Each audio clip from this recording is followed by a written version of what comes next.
భువనగిరి జిల్లా కలెక్టరేట్ లో ధాన్యం కొనుగోళ్లపై మంత్రుల బృందం కీలక సమీక్షా సమావేశం నిర్వహించింది. సమావేశంలో మంత్రులు ఉత్తమ్, అలాగే పొంగులేటి శ్రీనివాసరెడ్డి, మంత్రి శ్రీధర్ బాబు పాల్గొన్నారు.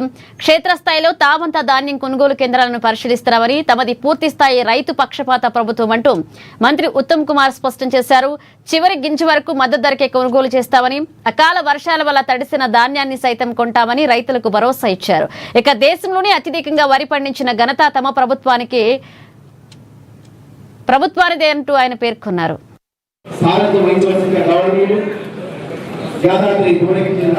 ప్రస్తుత కాంగ్రెస్ ప్రభుత్వం యొక్క హామీ నేను మరోమారు మనవించాను.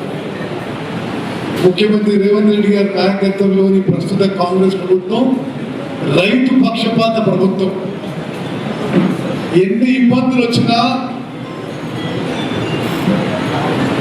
ఎంత ఆర్థిక వ్యయమైనా సరే మా ప్రభుత్వం ఈ యాసంగి పంటలో చివరి గింజ కొనుగోలు చేసే వరకు ఈ ప్యాడీ ప్రొక్యూర్మెంట్ కొనసాగుతుంది. 8,575 ప్రొక్యూర్మెంట్ సెంటర్ దేశంలోనే రాష్ట్రంలోనే ఇన్ని ప్రొక్యూర్మెంట్ సెంటర్లలో ఇదే రికార్డు.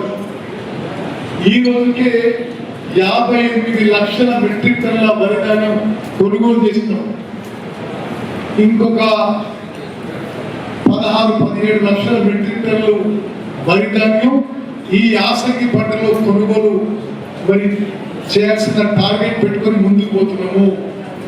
నేను మరోమారు మనం చేస్తున్నా, ఇక్కడ జరిగితే మా ప్రభుత్వం రైతు దగ్గర నుంచి కొన్న ప్రతి గింజని కేంద్ర ప్రభుత్వం ఎంఎస్పీకి కొనటంలే. మరి మీ బాధ్యత ఏంటి? బస్సుల్లో ఎక్కడ తిరిగి షో చేయడం కాదు కదా. కేంద్ర ప్రభుత్వంలో ఉన్న మీరు, కేంద్ర ప్రభుత్వంలో మంత్రులుగా ఉన్న ఇక్కడ మంత్రులు, పార్లమెంట్ సభ్యులు, అసెంబ్లీలో కూర్చుంటున్న శాసనసభ్యులు కేంద్ర ప్రభుత్వాన్ని ఒప్పించి తెలంగాణ రాష్ట్రంలో పండిన ప్రతి గింజని కొనిపించాల్సిన బాధ్యతని మీరు విస్మరించి రాష్ట్ర ప్రభుత్వం మీద మీరు గుడ్డగాల్చి మీదేయాలని ఒకళ్ళకి మించి ఒకళ్ళు పోటీలు పడుతూ ఈ యాత్రలు ఆ యాత్రలు పెట్టుకుని ఒడ్లంటే ఏంటో తెలియని నాయకులు కూడా ఒడ్లను గురించి మాట్లాడుతుంటే నవ్వొస్తుంది. ఈ రాష్ట్ర ప్రభుత్వం గౌరవ ఉత్తమ్ కుమార్ రెడ్డి గారు, ఆ శాఖ మంత్రి గారు ఉదయము సాయంత్రం అన్ని జిల్లా కలెక్టర్లతో యంత్రాంగాన్ని అలర్ట్ చేసి ఒడ్లు తడిచినా కొంటున్నాము అని చెప్తున్నాం. అంటే ఏం చేయమంటావు నువ్వు? ముఖ్యమంత్రి రేవంత్ రెడ్డి గారి నాయకత్వంలోని ఈ ప్రభుత్వం రైతుల పక్షపాత ప్రభుత్వం.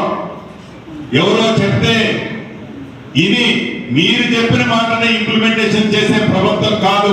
రైతుల పక్షపాత ప్రభుత్వం గతంలో చేసింది, భవిష్యత్తులో కూడా రైతులకి ఈ ప్రభుత్వం